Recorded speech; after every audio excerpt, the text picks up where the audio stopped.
And so when we're thinking about comparing actual to budget, we're going to think in a quarterly time frame, number one. Then we're going to compare within that quarter at least monthly. And a special thank you to our sponsor for this episode, Oswego Private Wealth Management.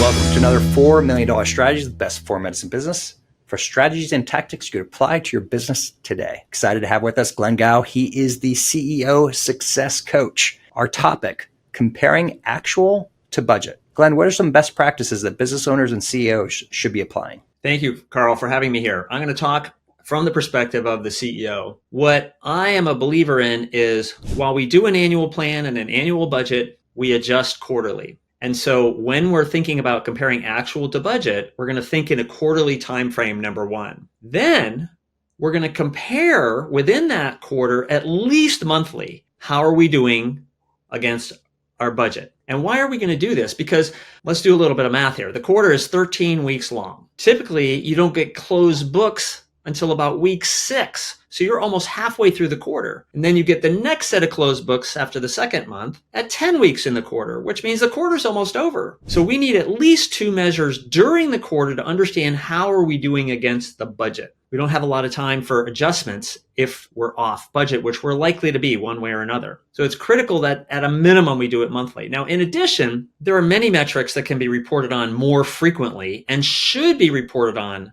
more frequently. So revenue and pipeline, for example, should be done a minimum of weekly and can even be updated daily. It's not that hard to implement. You'll also discover other key metrics like maybe the profitability of a project that can be reported on more often than monthly. The idea is you want insight into what is truly happening so you can be flexible and make changes on the fly. So that's how I think about comparing actual to budget, Carl. But let me pause there. I think, once again, really good insights. I love the concept of, once again, the importance, right, of not just annual, but quarterly, and then being willing to adjust, right, based on actual data or what's taking place.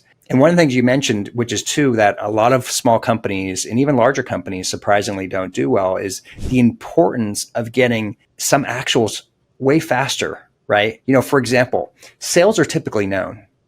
For most businesses, you shouldn't have to wait until 2 weeks after the year end to find out what your sales are, right? So those type of numbers should be exactly tracked much more frequently, much more quarterly.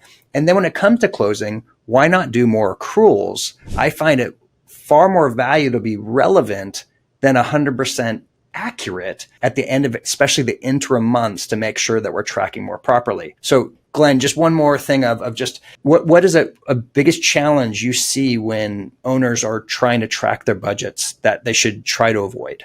Well, the biggest thing I see is something, Carl, you and I talked about earlier, is they wait until it's too late to understand that they're off. They don't make adjustments quickly. They hope that revenue is going to come in, but they're spending all the money to make that revenue come in and it doesn't come in. Or somebody starts a project and spends a lot of money up front on that project and the project starts to go sideways and they don't cut it off. So the concept of guardrails is really critical here for CEOs, is to understand exactly what kind of guardrails am I going to provide to my team in the budgeting arena so we don't spend money poorly and we get the return we're looking for. Glenn, thank you so much for your insights on $4 Million Strategies. Thank you. There also is listening. Thank you so much. Encourage you to subscribe, like, and share with someone else. That means the world to us. Thank you so much and have a great day. I'm offering a complimentary coaching session to CEOs. If you're accepted, you'll receive a one-on-one coaching session with me at absolutely no cost or obligation.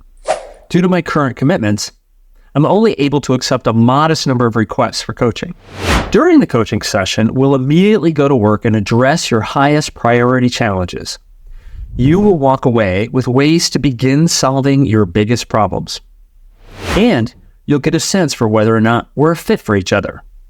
To see if you qualify for this coaching session, visit the website currently showing on your screen, or click the link in the description below.